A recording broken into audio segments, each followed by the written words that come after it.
இசையமைப்பாளருமான பவதாரணியின் உடலுக்கு தந்தை இளையராஜா இறுதி அஞ்சலி செலுத்தினார்.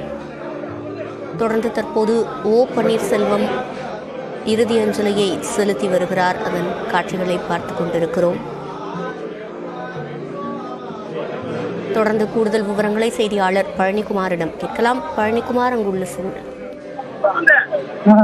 அதாவது சிவரஞ்சனி பின்னணி பாடகி பவதாரணியின் உடலானது தேனி மாவட்டம் லோயர் கேம்பில் உள்ள இளையராஜாவின் பண்ணை வீட்டில் வைக்கப்பட்டுள்ளது.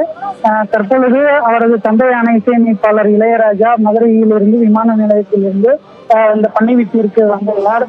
பண்ணை வீட்டிற்கு வந்ததும் தனது மகளது உடல் வைக்கப்பட்டுள்ள அந்த பூத உடல் கண்ணில் வைக்கப்பட்டுள்ள பூத உடலை பார்த்து கண்ணீர் விட்டு ஆற்றனா துயரம் கொண்டு அந்த தனது இறுதி அஞ்சலியில் தனது மகளுக்கு செலுத்தி வருகின்றார். அவருக்கு முன்னதாகவே அந்த பண்ணை இல்லத்திற்கு இளையராஜாவின் நண்பரும் இயக்குநருமான பாரதி ராஜா வருகை வந்து கண்ணீர் விட்டு கதறி அழுது பவதாரணியின் பூத உடலை கண்டு கதறி அழுது தனது இரங்கலை தெரிவித்துக் கொண்டு அந்த இடத்திலேயே அமர்ந்திருந்தார். தற்போது இளையராஜா வந்ததும் தனது நண்பனை கட்டி அணைத்து அவரது மகளது இறப்பை தாங்கிக் கொள்ள முடியாத அந்த இளையராஜா துயரத்தில் இருக்கக்கூடியவருக்கு தனது ஆறுதலை தெரிவித்து வருகின்றார். தொடர்ந்து தற்பொழுது முன்னாள் முதலமைச்சர் ஓ பன்னீர்செல்வம் வருகை வந்து மறைந்த பாடகி பவதாரணியின் பூத உடலுக்கு இறுதி அஞ்சலி செலுத்தி வருகிறார். அதனைத் தொடர்ந்து இளையராஜாவுக்கும் ஆறுதல் தெரிவித்து வருகிறார்.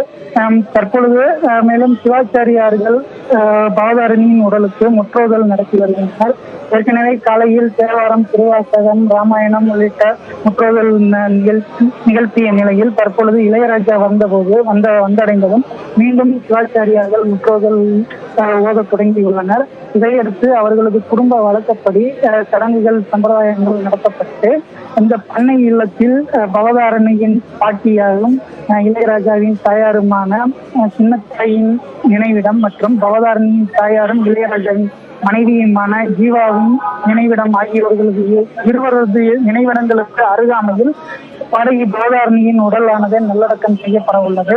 இந்த நல்லடக்கத்தில் இளையராஜாவின் மகன்களான இசையமைப்பாளர்கள் கார்த்திக் ராஜா, யுவன் சங்கர் ராஜா மற்றும் கங்கை அமரனின் மகன்களான வெங்கட் பிரபு, பிரேம்ஜி உட்பட பிரண் சிவமணி மற்றும் நடிகர்கள் கிருஷ்ணா உள்ளிட்ட ஏராளமானோர் கலந்து கொண்டனர். இது தவிர இளையராஜாவின் சொந்த ஊரான பண்ணைப்புறம் கிராமத்தைச் சேர்ந்த ஏராளமான பொதுமக்களும் உறவினர்களும் காலையிலிருந்தே இந்த பண்ணை வீட்டில் குழுமியுள்ளனர்.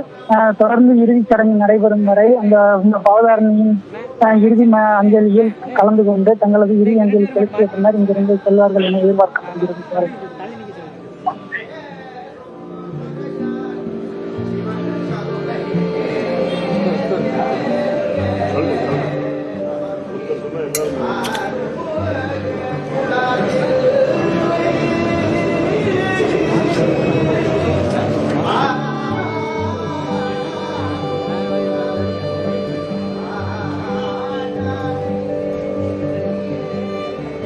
பாடகரும் இசையமைப்பாளருமான பவதாரணியின் உடலுக்கு தந்தை இளையராஜா இறுதி அஞ்சலி செலுத்தினார். அதேபோல் முன்னாள் முதலமைச்சர் ஓ பன்னீர்செல்வமும் தன்னுடைய இறுதி அஞ்சலியை செலுத்தினார்.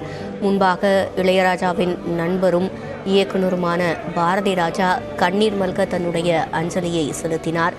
தற்போது இறுதி சடங்குகள் நடைபெறவுள்ள சூழலில் முக்கிய நபர்கள் அதில் பங்கேற்பதற்காக தேனி லோயர் கேம்ப் பகுதிக்கு வருகை தந்திருக்கிறார்கள்.